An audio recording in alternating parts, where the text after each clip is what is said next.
Bonjour et bienvenue à l'émission Lueur du Fort, émission dont on parle en gros santé mentale. Sarah Greffel, votre animatrice.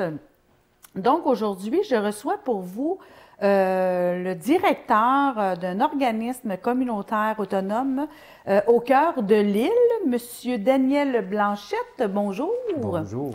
Monsieur Blanchette, j'ai une question. La première que j'ai, le cœur de l'île, première question que j'ai pour vous, c'est que moi, j'avais en tête KO, dans le fond, le centre d'hommes... En fait, au tout début, il y a 30 ans, là, oui. Le nom, au départ, l'organisme s'appelait le Centre d'aide pour hommes oppresseurs. OK. Et on s'est vite rendu compte, au fil des ans, que c'est pas avec des hommes oppresseurs ou violents qu'on transigeait, mais avec des hommes qui ont des comportements violents. Avec les comportements, OK. Alors, c'est une nuance importante, mais si on avait dit ça dans le nouveau nom, ça aurait été trop long. Alors, on est devenu le Centre d'aide pour hommes de Lanaudière, KO, à ce moment-là. Il y a 30 ans. Il y a 30 ans de ça. OK. Tout à Ça fait. partit comment, ça? Oui. Qui a décidé? Parce qu'il y en a juste un. C'est tout à fait. On est un organisme à mandat régional. On est les seuls dans tout Lanaudière. OK. Et l'initiative est venue d'un groupe d'étudiants en technique d'éducation spécialisée au Cégep de Joliette à l'époque, qui ont fait un projet de fin d'études sur la mise sur pied d'un organisme virtuel comme le nôtre. Okay. Et après la fin de leurs études, il y en a un étudiant du groupe, qui a décidé, lui, d'aller de l'avant et de le créer réellement, l'organisme. OK. Fait que ça a commencé avec un travail de session. De session. De troisième année, oui. Éducation spécialisée. Tout à fait. Puis quelqu'un de la gang a dit, moi, je le mets... Oui. Wow, OK. Oui, oui. Puis ça fait 30 ans. Ça fait 30 ans cette année. Ça. Oui, okay. tout à fait. Puis là, ça a changé, KO, ça a changé en 2018. Ça a changé de nom pour Au cœur de l'île. Juste le nommer, dans le fond, L apostrophe IL. Il veut dire lui, là. Comme si c'était au cœur de lui. De lui. Mais, OK. C'est ça. Donc, je veux savoir, moi, au départ, c'est quoi la mission d'Au cœur de l'île? C'est quoi vous faites pour les hommes? En réalité, dans le fond, l'organisme a développé une double expertise. Hein? OK. Des ressources d'aide pour les hommes, spécifiquement pour les hommes, il y en a très, très peu. Ouais. Alors, on en est un, et un organisme comme ça, et depuis 30 ans. Et donc, on a l'expertise d'accueillir puis d'accompagner des hommes qui vivent différentes sortes de difficultés relationnelles. OK. Et en même temps, on a développé aussi l'expertise au niveau des personnes auteurs de comportements violents. Expliquez-moi ce bout-là, la différence, là, parce que moi, je parle au nom des téléspectateurs, j'essaie de vulgariser ça. Tout à fait. Moi, mettons, je suis un gars ou une femme, en tout cas, je suis quelqu'un qui a des comportements agressifs, violents. Donc, vous n'allez pas travailler, c'est pas moi qui est violente, c'est pas moi. C'est ça que j'entends là, dans ce que vous me dites. C'est on va travailler le comportement, qu'est-ce qui amène à ce comportement-là. Exactement. Fait que démystifier, tu sais, mettons, j'arrive chez vous. En réalité, là, il n'y a pas personne qui naît avec des comportements violents. C'est pas génétique. Effectivement. Hein?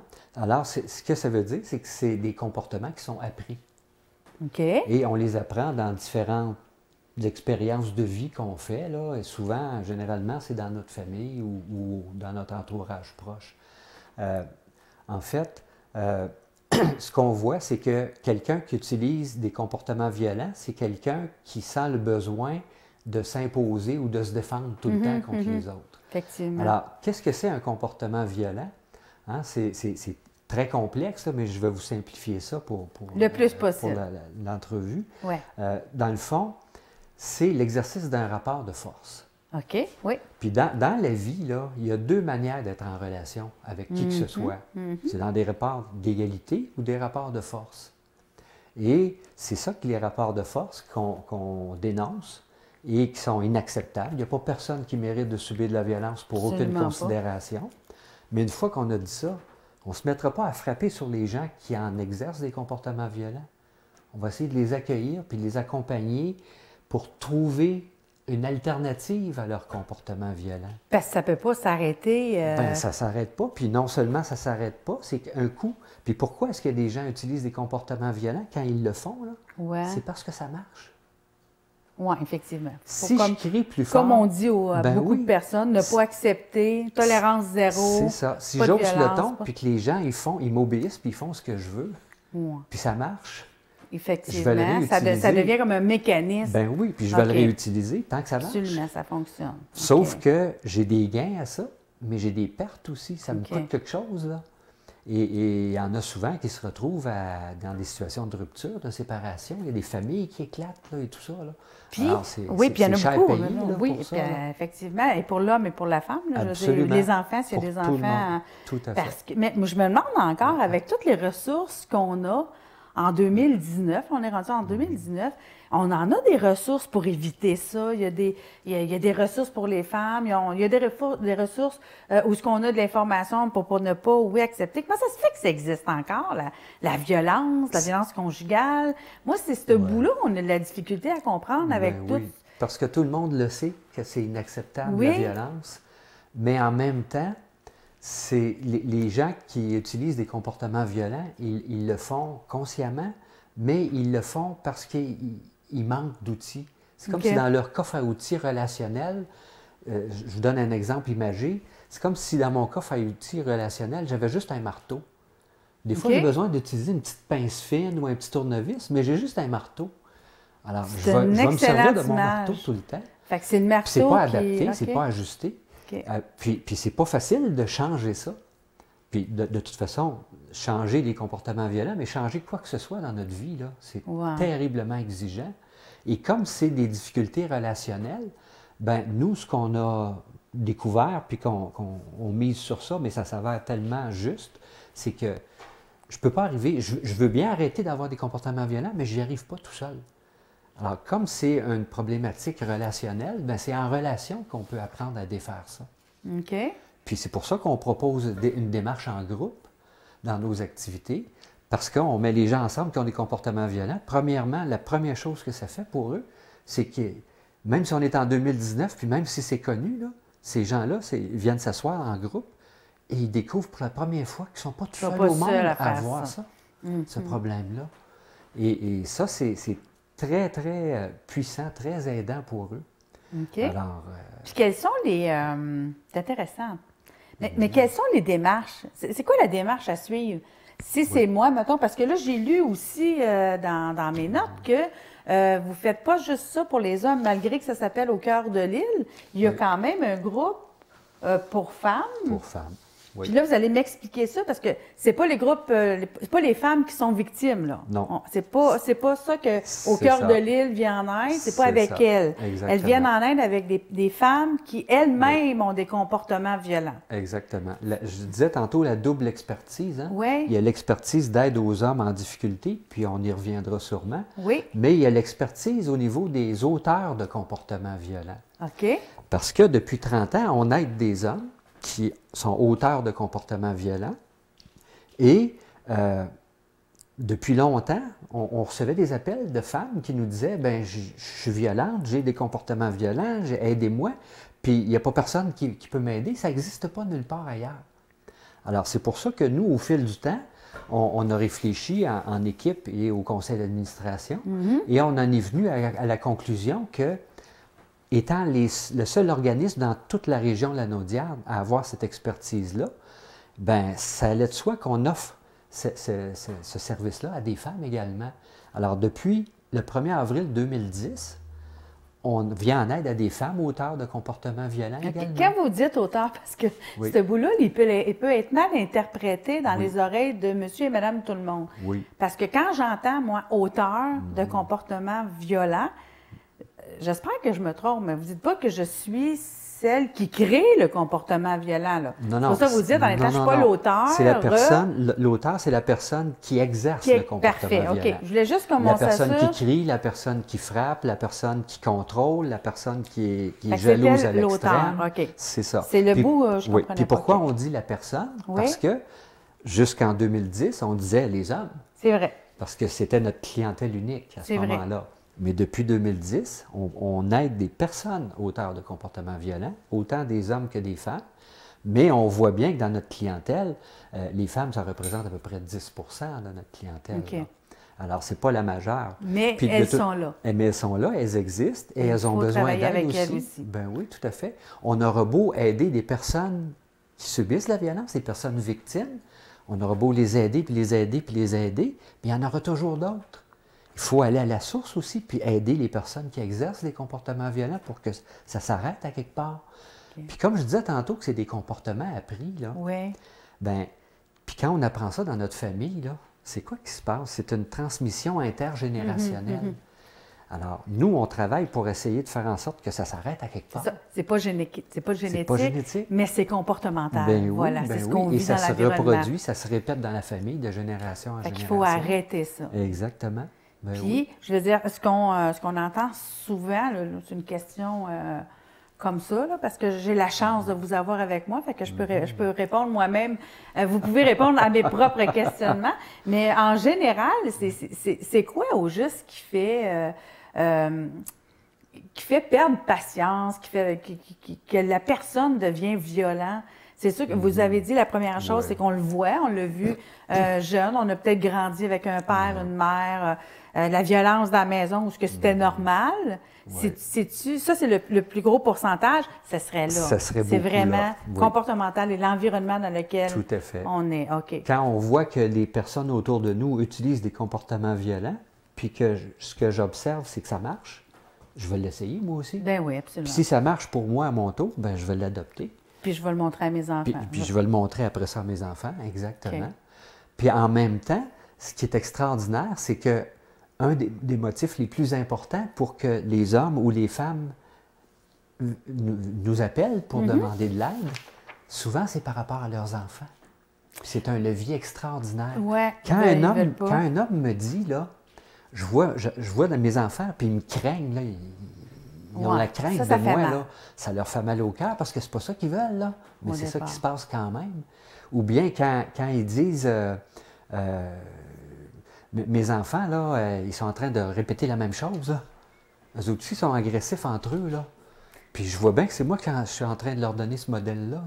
Là. OK. Fait que ce que j'entends, c'est que ces personnes-là, moi, je trouve ça beau, là. Parce que ces personnes-là, ils se rendent compte, ils deviennent comme. Ils font comme une pleine conscience. Absolument.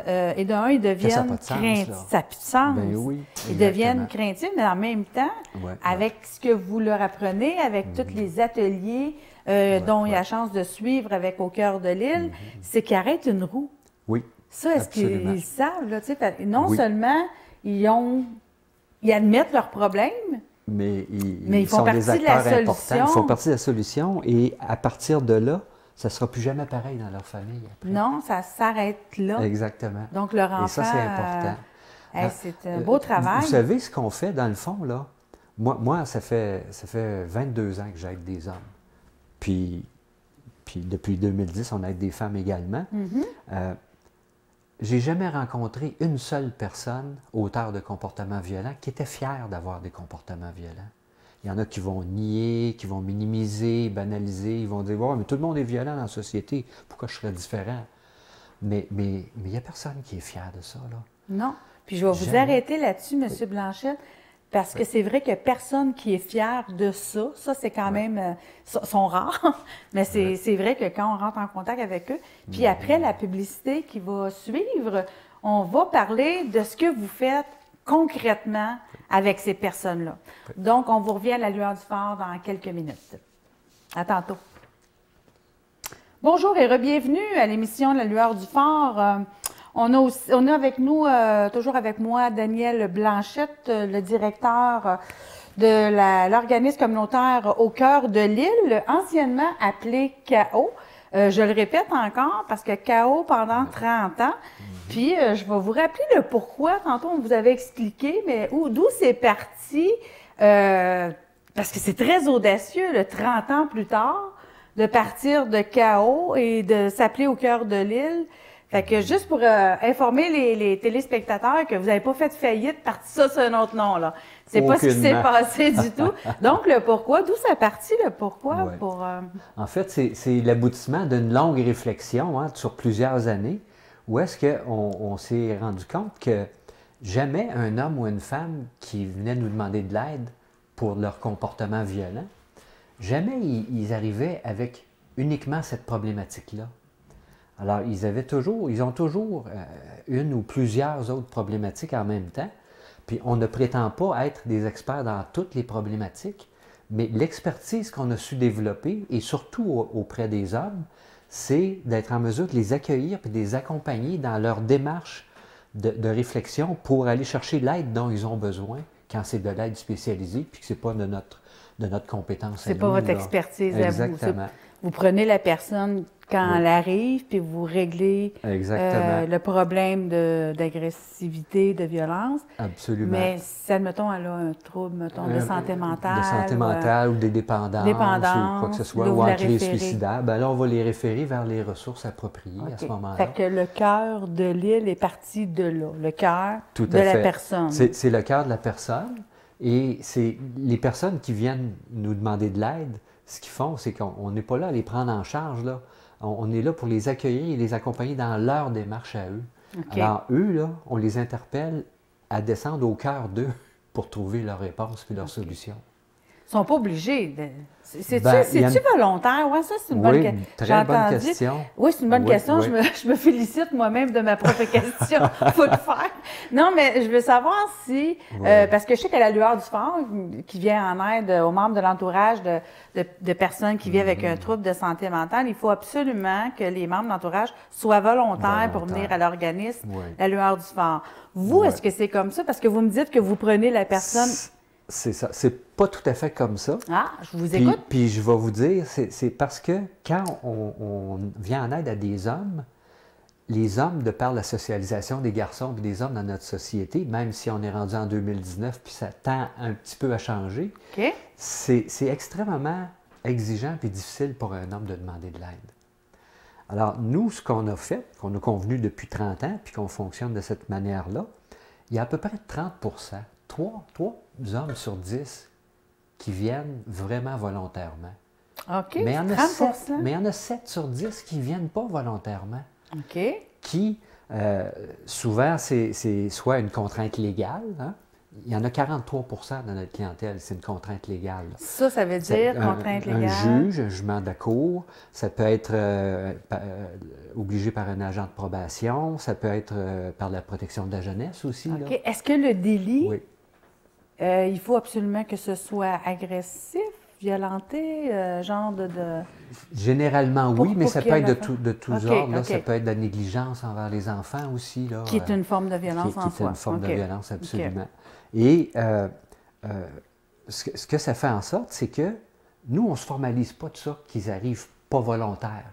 Puis je dirais la troisième catégorie là, de non-volontaires, en fait, c'est ceux qui ont un ultimatum de leur conjointe, généralement. OK, bien oui. Il dit, tu fais quelque chose pour ton problème ou je te quitte. Je résume, là, mais ça se résume non, mais c'est... oui, c'est quelque chose que je dis, ça. mais nous, on ne se formalise pas de ça.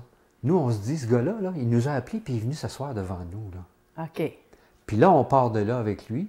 Puis là, on regarde comment on peut faire en sorte de l'accompagner à se réapproprier sa demande d'aide à lui. Okay. On lui dit, oui, le juge t'envoie chez nous, là, mais toi, là, as-tu envie de venir faire ton temps puis subir la démarche ou bien non, si tu as envie de prendre l'opportunité puis de l'utiliser pour ton mieux-être à toi? Puis là, ça fonctionne. Là, il y a une prise de conscience. Exactement. Et ils ont des choix à faire. Fait que 30 volontaires, 43 sous contrainte. À l'entrée. Mais à l'entrée, vous désamorcez ça. C'est ça. C'est comme, OK. Fait que on travaille à la responsabilisation face au comportement violent, mais face à quelques difficultés qu'on ait. Hein? Puis on travaille à ce que les gens deviennent plus autonomes, individuellement. Là. Et donc, c'est là, dès le début, on leur dit, c'est ta démarche à toi, c'est pas la nôtre. Okay. Nous, on te propose un lieu, un cadre, puis c'est toi qui fais le travail. Là. Okay. Puis quand tu vas progresser, c'est toi qui vas être fier de tes progrès à toi. Absolument. Parce que ce ne sera pas les nôtres, ça va être les tiens à toi. OK. Puis là, la contrainte, juste pour en revenir à ça, c'est il faut qu'il y ait des rencontres, où chaque personne, c'est différent, c'est le nombre d'heures, comment ça fonctionne? C'est un programme, dans le fond, ce qu'on propose, c'est une démarche en groupe, OK. hein, autant en violence conjugale et familiale, autant pour hommes et mieux-être. Et c'est un programme de base de 21 rencontres, une fois par semaine. OK. C'est 5 mois et demi, là, c'est pas un programme court. Là. Puis c'est pas 21 semaines consécutives nécessairement. Si je ne suis pas présent un soir, là, parce que c'est un soir par semaine, si je ne suis pas présent à une rencontre, ça ne compte pas. Il faut que je sois présent 21 fois. Là. OK. Alors, fait que c'est quand même assez restrictif. Oui, c'est engageant. C'est engageant, oui, exactement. Là. OK. Là, vous venez de me parler, le mieux-être, homme et mieux-être. C'est ça. C'est-tu un autre volet? C'est un autre volet de l'organisme et qui prend place justement dans la foulée Au cœur de l'île, de toute cette transition-là. Auparavant, on avait uniquement des groupes violence conjugale et familiale, hein, des groupes d'hommes et un groupe de femmes. Et on a ajouté 2 groupes pour hommes et mieux-être. Là, ces groupes-là, c'est le même programme de 21 rencontres, c'est en groupe de la même façon. Il y a toujours 2 intervenants qui co-animent chaque rencontre de groupe. Et c'est des groupes semi-ouverts, donc on va jusqu'à 10 participants par groupe. Quand quelqu'un quitte et quelqu'un d'autre qui s'ajoute, puis donc il n'y a pas personne qui est au même niveau, au même nombre de rencontres, au même niveau dans sa démarche non plus. Là. Et on mélange tous ensemble, puis tout le monde travaille ensemble, là, parce qu'ils sont là, pas pour le groupe, ils sont pas là pour les intervenants ni l'organisme, ils sont là pour eux-mêmes. Pour eux, c'est ça. Exactement. OK. Ça. Fait que là, on a puis le groupe Hommes et mieux-être, c'est pour des hommes qui vivent des difficultés relationnelles, mais qui n'ont pas une dynamique de violence conjugale et familiale. OK. Ça, c'est la distinction. quand même une bonne distinction. Oui. Puis comment, là, vous avez parlé tantôt du ratio, dans le fond, des 3 personnes. Mais comment on fait pour avoir les services chez vous? On vous appelle, puis je fais le pas. On vous appelle, j'ai été violent envers mes proches. Généralement, les gens nous connaissent très peu. Oui. Hein? Alors, c'est nos partenaires référents, les CLSC, l'hôpital, les corps policiers, la justice, d'autres organismes communautaires, des avocats, qui nous connaissent et qui, parmi leur clientèle, vont nous référer les personnes qui ont besoin de notre aide. OK.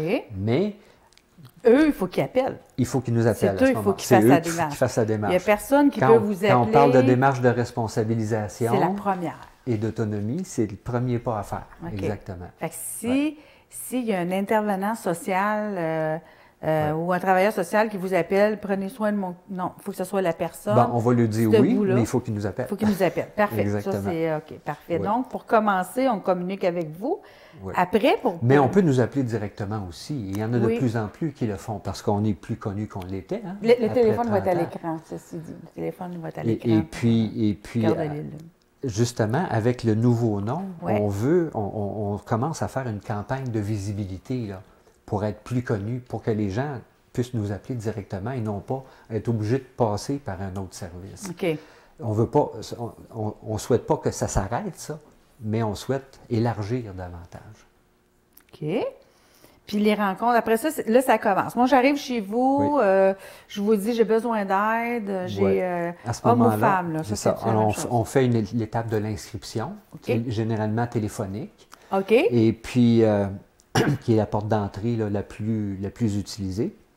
Et puis, après ça, si ça s'avère qu'on est la bonne ressource, parce qu'on même dès cette étape-là, on peut le référer ailleurs au besoin. Là. Absolument. Mais si c'est pertinent, qu'on est en mesure de lui venir en aide à cette personne-là, on va lui proposer un rendez-vous pour une première rencontre individuelle d'accueil-orientation. Okay. Ça, c'est un processus de 2 ou 3 rencontres individuelles.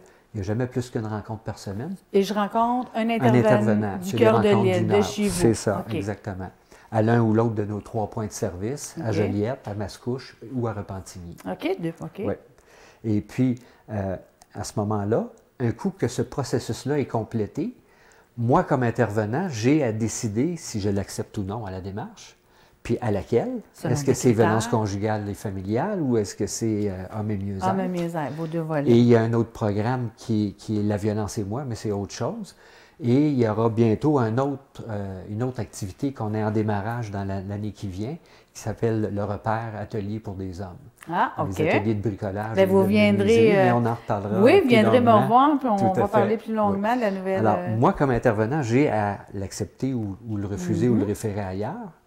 Et lui, il a à choisir, est-ce que j'accepte la démarche que vous me proposez? OK.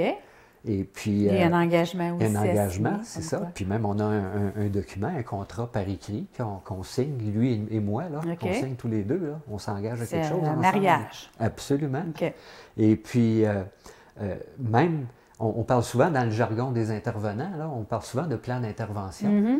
Ben nous, le plan d'intervention, là, c'est pas nous autres qui le faisons, là. C'est lui. C'est la qui le fait. personne. On peut l'accompagner à Je le vais être faire. rendu là avec des objectifs Qu'est-ce que tu à vises? atteindre. Qu'est-ce que tu veux atteindre? OK. Exactement dans ta OK. démarche. Parce que je reviens là-dessus, je radote souvent, mais Non, c'est sa correct. démarche à lui, c'est c'est lui pas la qui nôtre. décide ça. C'est pas, Exactement. il n'y a pas de prise en charge. Non, Ça, là, pas c'est du important à dire parce Tout qu'il y a à fait. beaucoup de monde qui pense qu'en Oui. arrivant à l'organisme, Oui, il faut que tu fasses ci, il faut que tu fasses ça. Puis là, il y a comme...